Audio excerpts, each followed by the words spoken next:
वृक्षाणाम चेतनत्वम। हम लोग अब पढ़ेंगे वृक्षाणाम चेतनत्वम पाठ से सारी सूक्तियां। इसमें 5 मुख्य ऐसी सूक्तियां हम छांट के लाए हैं जो बोर्ड परीक्षा में रखी मिल सकती है। पहली सूक्ति आपकी है कि शरीरम पांच भौतिकम। ठीक है, शरीरम क्या है? शरीरम पांच भौतिकम। कहने का तात्पर्य यह है कि शरीरम मतलब होता है शरीर, पांच माने 5, भौतिकम माने भौतिक तत्वों से बना हुआ है। क्षितिजल पावक गगन समीरा, पंच तत्व यह बना शरीरा। ये वही 5 तत्व हैं।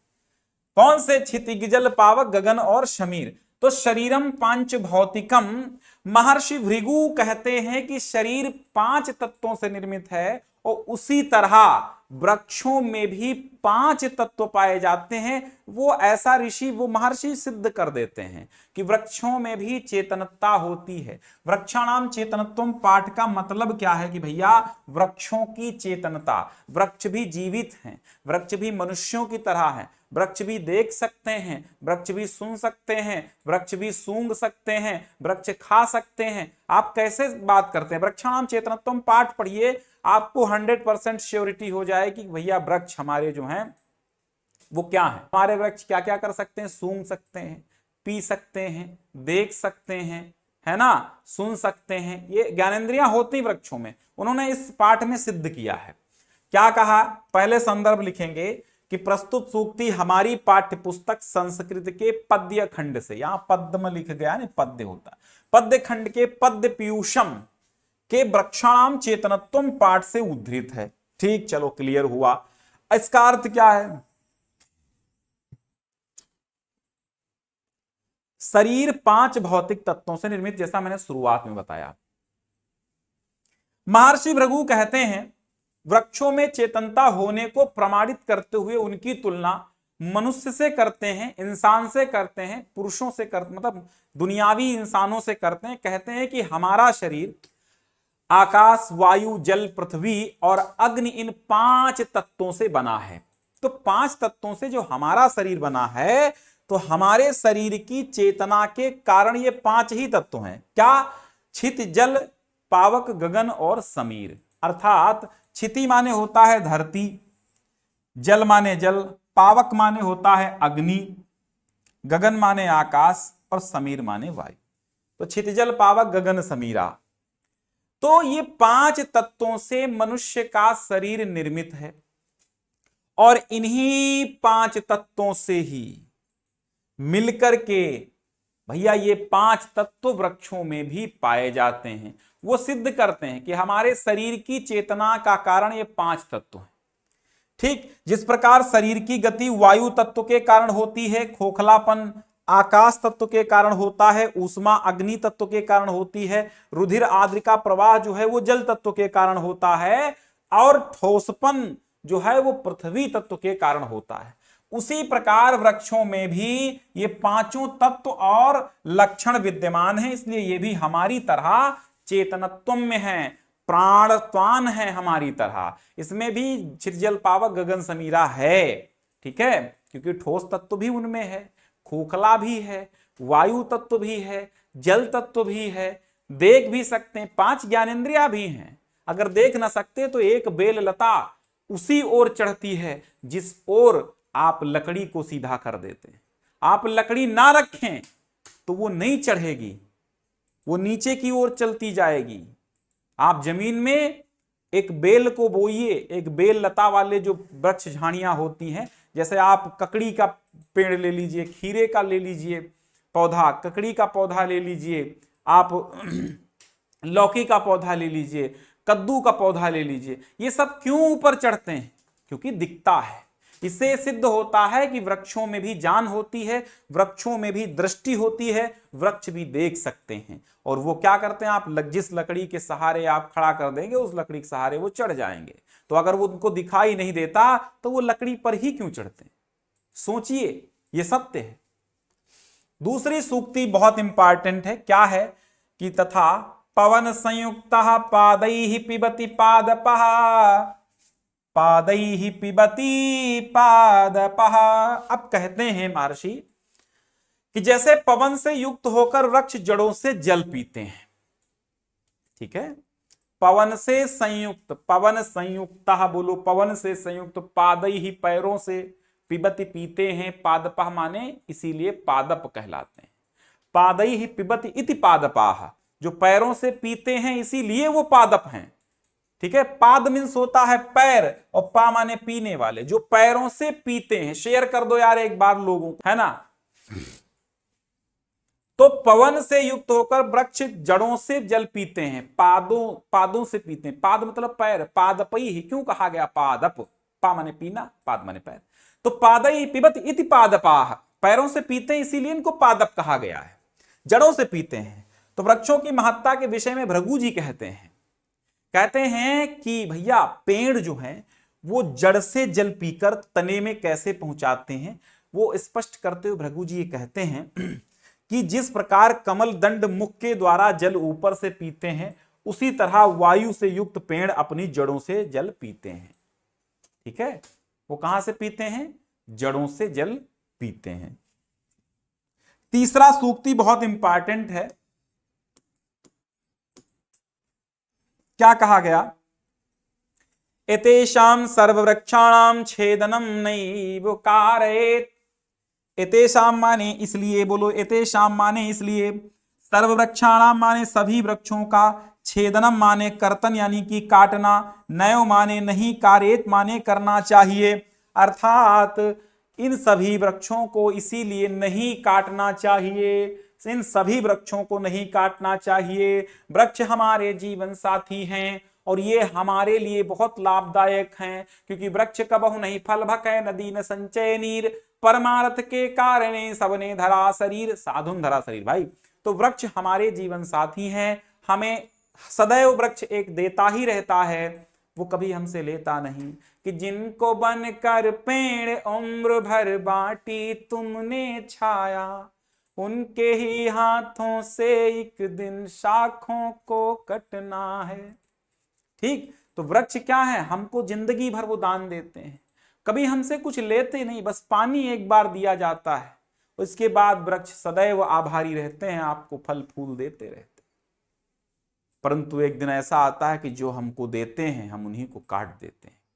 तो वृक्ष हमारे जीवन के साथी हैं, जीवनोपयोगी हैं, बहुत लाभदायक हैं, इसलिए इन्हें कभी भी नहीं काटना चाहिए, बिना किसी यश क्रिया के इन्हें नहीं काटना चाहिए, अनुचित है। विशेष रूप से चौमासा में, अर्थात जब वर्षा ऋतु होती है, तो इन 4 माह में वर्षा ऋतु में कदापि इनको नहीं काटना चाहिए, क्योंकि इस वृक्ष तो सदा हमको देते हैं, हमसे कुछ लेते नहीं है, सदैव हमको ऑक्सीजन प्रदान करते रहते हैं, ठीक है।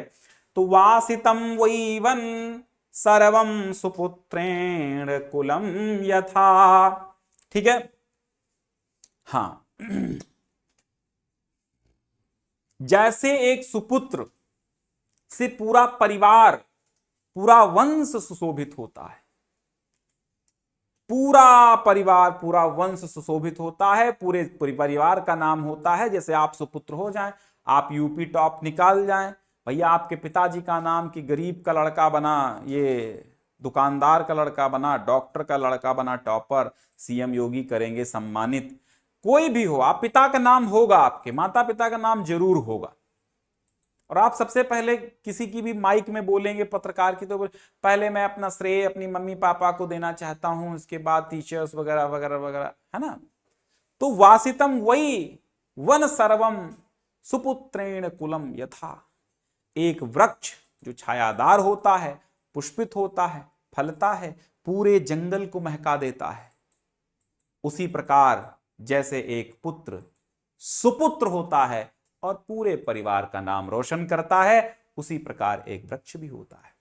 कहने का मतलब है, एक अच्छे छायादार सुगंधित वृक्ष से समस्त वन उसी प्रकार सुशोभित होता है जैसे सुपुत्र से पूरा परिवार सुशोभित होता है। जैसे एक सतपुत्र से कुल का मान सम्मान बढ़ जाता है, उसी प्रकार एक छायादार सुगंधित और औषधि गुणों से युक्त वृक्ष से समस्त वन प्रदेश सनात हो जाता है। और उसकी घनी छाया, मधुर फल तथा पक्षियों का कलरव जन समुदाय को आकर्षित कर लेता है। सभी उसकी छाया के नीचे बैठते हैं। पेड़ इतना अच्छा होता है, अगर पेड़ भी चलते होते कितने मजे हमारे होते। अगर पेड़ भी चलते होते कितने मजे हमारे होते। बांधने में उनके रस्सी चाहे जहां कहीं ले जाते। अगर अचानक भूख सताती तो क्या करते, उन्हीं के फल तोड़ लेते, खा लेते। अमितानाम महाशब्दो यान्ति भूतानि संभवम। अब ये समझो, ये शुरुआती है बट अंतिम यहां पर लिया है मैंने, चूंकि इंपॉर्टेंट ज्यादा है नहीं, लेकिन ले लिया हमने, इसको जरूरी है पढ़ना। अमितानाम महाशब्दो यान्ति भूतानि संभवम। असीमित पदार्थों के लिए महाशब्द प्रयुक्त होता है, इनसे भौतिक पदार्थ उत्पन्न होते हैं। ठीक है, अमिता नाम का मतलब होता है असीमित पदार्थों के लिए महाशब्दों यानी महाशब्द का प्रयोग यान्ति माने हो जाता, किया जाता। यान्ति माने जिससे, यान्ति भूतानि संभवत, अर्थात इनसे भूतानि माने भौतिक पदार्थ उत्पन्न होते हैं, संभवत माने उत्पन्न होते हैं, यान्ति माने हो जाते हैं। ठीक है, संभवत माने उत्पन्न, भूतानि माने भौतिक पदार्थ। तो असीमित पदार्थों के लिए महाशब्द प्रयुक्त होता है क्योंकि इनसे भौतिक पदार्थ उत्पन्न होते हैं। व्याख्या करेंगे, क्या लिखेंगे, असीमित पदार्थों के लिए महाशब्द प्रयुक्त किया जाता है, जैसे महासागर। ठीक है, महासागर, महापुरुष, इन असीमित पदार्थों से भौतिक पदार्थ उत्पन्न होते हैं। अतः इन असीमित पदार्थों के लिए महाभूत शब्द का प्रयोग उपयुक्त, उचित समझा जाता है। ठीक है, उपयुक्त ही समझा जाता है। ठीक है, तो यहां से आपका हो गया है कौन सा वाला, यहां से आपका हो गया है वृक्षाणाम चेतनत्वम।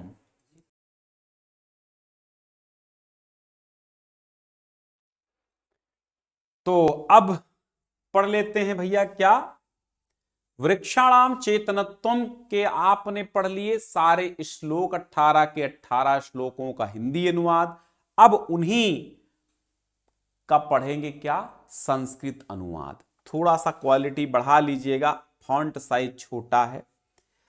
कि अमितानाम महाशब्दो यान्ति भूतानि संभवम ततः तेषाम महाभूत शब्दो अयमुपपद्यते। अब इसका संस्कृत अनुवाद करना है। वैसे मैंने संस्कृत अनुवाद की क्या ट्रिक है वो ऑलरेडी मैंने आपको बता रखी है। आप अगर YouTube पे देख रहे हैं तो YouTube पर भी प्लेलिस्ट में देख सकते हैं, और अगर ऐप पर हैं तो ऐप पर भी आप देख सकते हैं फोल्डर में पद्यांश वाले। ठीक है, संस्कृत के श्लोकों का पद्यांश का जो फोल्डर है, पद्य का, पद्य भाग का, उसमें आप देख सकते हैं। अब यहां पर बात की जा रही है कि अमिता नाम महाशब्दो यान्ति भूतानि संभवम। तो भैया इस श्लोक को संस्कृत में अनुवाद करने के लिए सिंपल भाषा का प्रयोग कर लीजिए। मैंने जैसा विधि बताई वैसा करिए कि अस्मिन् श्लोके महर्षि भृगु कथयत यत्।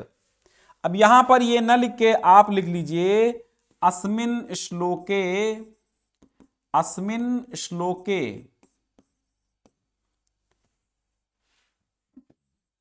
अस्मिन् श्लोके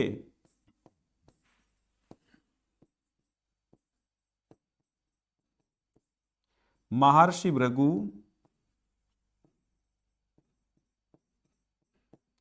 कथयति यत्। इस श्लोक में महर्षि भृगु कहते हैं कि, अब क्या कहते हैं वो लिखिए, कि वृक्षाः असीमित पदार्थान यच्छन्ति। यच्छन्ति माने प्रदान करते हैं, उत्पन्न करते हैं। अतएव एभ्यः महाशब्दस्य प्रयोगः भवति। अस्मात् कारणात् एव इमान् महाभूत संज्ञया अभिहिता। ठीक, कि इस श्लोक में महर्षि भृगु कहते हैं कि वृक्ष असीमित पदार्थों को उत्पन्न करते हैं, इसलिए इनके लिए महाशब्द का प्रयोग होता है। इस कारण से ही इन्हें महाभूत संज्ञा से अभिहित किया जाता है। हो गया, ठीक है, समझ में आई बात। चलो भाई, हिंदी अनुवाद पता ही है आपको, और जब हिंदी अनुवाद पता है तो टेंशन का है कि कि सुख दुखयोश्च ग्रहणात् छिन्नस्य च विरोहणात् जीवम पश्यामि वृक्षाणाम चैतन्यम अचैतन्यम न विद्यते। अभी मतलब मैंने बताया था आपको हिंदी अनुवाद में कि सुख और दुख के ग्रहण करने से छिन्नस्य च विरोहणात्, यानी सुख और दुख का अनुमान करने से कट जाने पर पुनः उग आते हैं, कटने पर भी अंकुरित हो जाते हैं। तो जीवम पश्यामि, मैं जीव देखता हूं, वृक्षाणाम अचैतन्यम न विद्यते, वृक्षों में अचेतनता नहीं है। तो महर्षि भृगु कथयत यत अन्य प्राणिवद अन्य प्राणियों की भांति वृक्षेषु अपि चैतन्यम अस्ति यथा कष्ट सुख योः अनुभवात् छेदत्वेन अपि पुनः अंकुरणात् जीवः चैतन्यम पश्यामि अचेतनाम जड़ वृक्षान न सन्ति। ठीक, ये हो गया। ऊष्मतो म्लायते पर्णम त्वक् फलम पुष्पमेव चा म्लायते शीर्यते चापि स्पर्शतेन अत्र विद्यते। अस्मिन् श्लोके महर्षि भृगु कथयत यत् ऊष्मतः वृक्षाणाम पत्राणि म्लायन्ते ईदृशम एव, कि इस श्लोक में महर्षि भृगु कहते हैं कि ऊष्मतः वृक्षाणाम पत्राणि म्लायन्ते, ऊष्मतः माने गर्मी से वृक्षों के पत्ते मलिन हो जाते हैं, ईदृशम एव त्वक् फलम पुष्पम एव च म्लायन्ते शीर्यन्ते अपि च, इसी प्रकार ही, ऐसे ही छाल फल और पुष्प भी मलिन होकर के यानी मुरझा करके गिर जाते हैं। तेन अत्र स्पर्शः विद्यते, इसलिए इनमें स्पर्श होता है।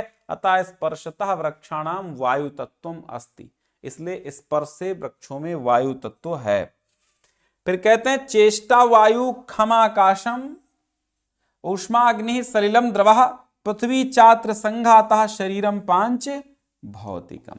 कहते हैं चेष्टा वायु खम आकाशम। अब यहां देखिए क्या लिखा कि महर्षि भृगु उवाच अस्मिन् वृक्षे शरीरे गतिशीला वायो रूपम अस्ति, खम आकाशस्य रूपम अस्ति, ऊष्मत्वम अग्निरूपम अस्ति, रुधिरादयः तरलाः पदार्थाः सलिल रूपम अस्ति, संघातः पृथ्वी रूपम अस्ति, अतः इदम शरीरम पांच भौतिकम अस्ति। उसी को तोड़ के यहां बना दिया गया है, बस अपने पास से अस्ति संति ऐसे शब्द जोड़ लिए गए हैं। ठीक है, अब मैं चूंकि मेरा कर्तव्य है कंप्लीट पढ़ाना, तो मैं तो भैया आपका कोर्स कंप्लीट करूंगा, कंप्लीट पढ़ाऊंगा, लेकिन आप खासकर ध्यान रखें जो बार बार आते हैं, जैसे ये इंपॉर्टेंट ज्यादा है, चौथा नंबर। ठीक है, चौथा नंबर बहुत इंपॉर्टेंट है, इसको जरूर एक बार पढ़ के जाइएगा। फिर है घना नामपि वृक्षाणाम आकाशो, इसमें कुल मिला के 18 हैं, 18 में से आपको 8 पढ़ लेने हैं, ज्यादा इंपॉर्टेंट हैं। वैसे मैं चाहता तो 18 भी दे देता आपको, लेकिन क्या करोगे यार 18 पढ़ के, इतने पढ़ने लगोगे फिर बोर्ड परीक्षा में कैसे मजा आएगा, फिर आपको है फिर वही पढ़ते रह जाओगे। तो घना नाम वृक्षाणाम आकाशो अस्ति न संशया तेषाम पुष्प फल व्यक्ति नित्य समुपाद्यते।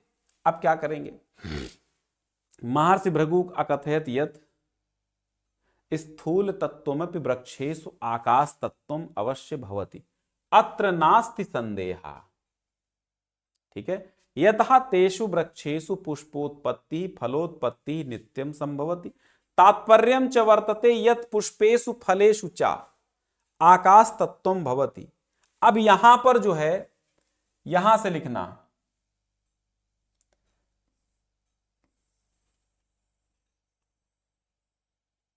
मैं काट दे रहा हूं, समझ लीजिए इतना। ठीक है, चूंकि टाइपिंग में टाइप तो सब हो जाता है। यत पुष्पेषु, महर्षि भृगु कथयत यत पुष्पेषु फलेषु च आकाश तत्वम भवति, बिना आकाश तत्वेन तेषाम अस्तित्वम न संभवति, वृक्षेषु आकाश तत्वस्य अभावेन फलानि पुष्पाणि न उद्भवन्ति। ठीक है, कि घना नाम वृक्षाणाम आकाशो अस्ति न संशया, कहते हैं कि पुष्पों फलों और आकाश तत्व, पुष्पों और फलों, पुष्पेषु फलेषु च, पुष्पों और फलों में आकाश तत्व होता है, बिना आकाश तत्व से उनका अस्तित्व संभव नहीं है। वृक्षों में भी आकाश तत्व के अभाव में फल और पुष्प उत्पन्न नहीं होते हैं। यही इसका मेन व्याख्या हो जाएगी संस्कृत में। ठीक है, फिर यह कहते हैं पुण्य अपुण्यैः तथा गंधैः धूपैश्च विविधैः अपि अरोगाः पुष्पिताः सन्ति तस्मात् जिग्रन्ति पादपा। अब नहीं कुछ आपको आ रहा, नहीं समझ में आ रहा तो ऐसे लिख देना, अस्मिन् श्लोके कवि कथयति यत् कि पुण्य अपुण्य पुण्य पुण्य पुण्य अपुण्यैः तथा गंधैः धूपैः चा, अलग अलग थोड़ा सा विच्छेद करना पड़ता है, विविधैः अपि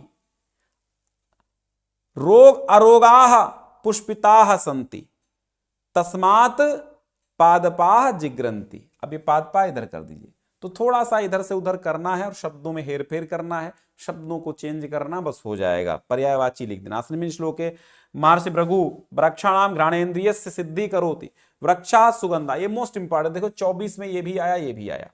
वृक्षा सुगंधा दुर्गंधम च विचारयन्ति गंधैः युक्तैः धूपैः पादपा आरोगा पुष्पिताः सन्ति तस्मात् कारणात् पादपाः जिग्रन्ति। ठीक है, 7वां देखिए, फिर ऑब्जेक्टिव क्वेश्चन इसी में हल करने हैं, जाइएगा कहीं नहीं भाई, टाइम दीजिए तभी तो कंप्लीट होगा। एतेषाम माने इसलिए सर्ववृक्षाणाम छेदनम नैव कारेत चतुर्मासे विशेषण बिना यज्ञादि कारणम। तो अस्मिन् श्लोके महर्षि भृगु कथयति यत् कि कदापि वृक्षाणाम अकारणम कर्तनम न कुर्यात् यज्ञादि कारणाय एव छेदनम कार्येत विशेषेण चतुर्मासे वृक्षम कर्तनम न कुर्यात् शास्त्रेषु अपि वृक्षाणाम कर्तनम निषिद्धम अस्ति। 8वां देखिए, एकेनापि सुवृक्षेण पुष्पितेन सुगंधिना वासितम वै वनम सर्वम सुपुत्रेण कुलम यथा। कहते हैं कि अस्मिन् श्लोके महर्षि भृगु कथयत यत् यथा एकः सुपुष्पित सुगंधितः वृक्षम सर्वं वनम सुगंधितम करोति तथैव एकः सुपुत्रः अपि समस्तं कुलं स्वगुणैः विभूषितं करोति अतएव वृक्षाणाम समृद्धि आवश्यकी अस्ति। ठीक है, बहुत इंपॉर्टेंट ये दोनों हैं। अब ऑब्जेक्टिव क्वेश्चन देखिएगा, थोड़ा सा ध्यान दीजिएगा, हल कर लीजिए भाई। सवाल नंबर 1, अमितानां पदार्थानां किम शब्दम प्रयुज्यते। तो अमितानां महाशब्दो यान्ति भूतानि संभवम, ऑप्शन नंबर बी महाशब्दो। भौतिक पदार्था कः उत्पद्यन्ते, रासायनिक पदार्था, भौतिक पदार्था, जीव पदार्था, तत्व पदार्था। तो भौतिक पदार्था उत्पद्यन्ते, भौतिक पदार्था। ठीक है, वही उत्तर है। भौतिक पदार्था कः उत्पद्यन्ते, भौतिक पदार्थ किससे उत्पन्न होते हैं। ठीक है, तो वही भौतिक पदार्था, तो भैया भौतिक पदार्थ से उत्पन्न होते हैं, है ना।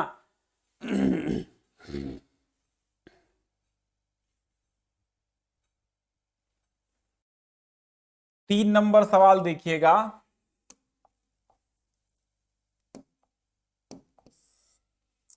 वृक्षेषु कम कस्य स्वरूपत्वम गतिशीलतायाः आकाशस्य मृषयाः द्रवस्य।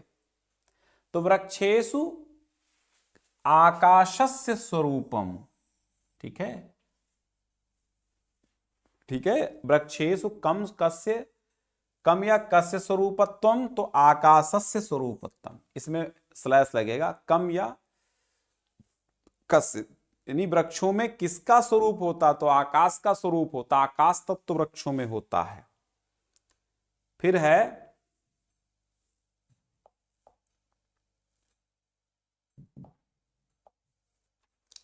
अगला, बताओ, कः पंच तत्वेषु न गण्यते, सलिलम आकाशः मृषः अग्नि।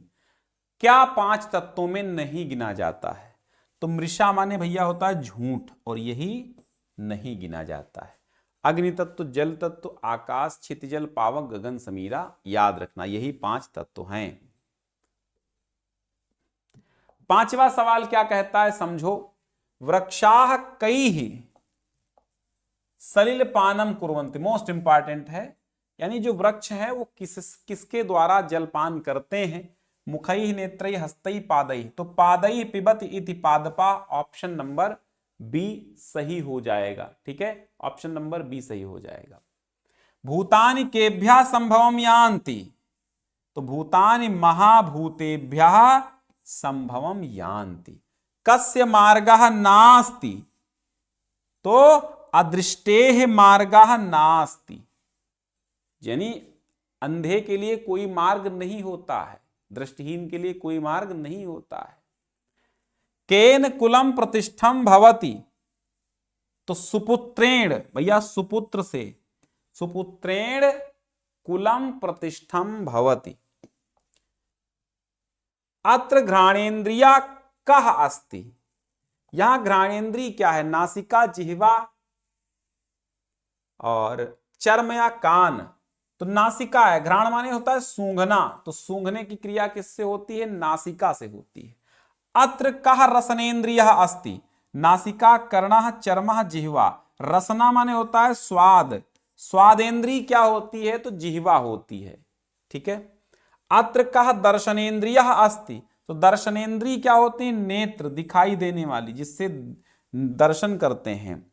स्थावर पदार्थेषु कस्य अभावः न भवति, तो स्थावर पदार्थों में किसका अभाव नहीं होता है, ठीक है। चेष्टाहीनस्य ऊष्मारहितस्य ठोस रूपस्य अग्नि तत्वस्य, किसका मतलब ये कहा गया है कि जो है, जो स्थावर पदार्थ है, स्थावर माने क्या होता है, जो जड़ पदार्थ हैं उनमें किसका अभाव नहीं होता है, स्थावर पदार्थों में किसका अभाव नहीं होता है, तो भैया अग्नि तत्वस्य, अग्नि तत्वस्य अभावः नास्ति।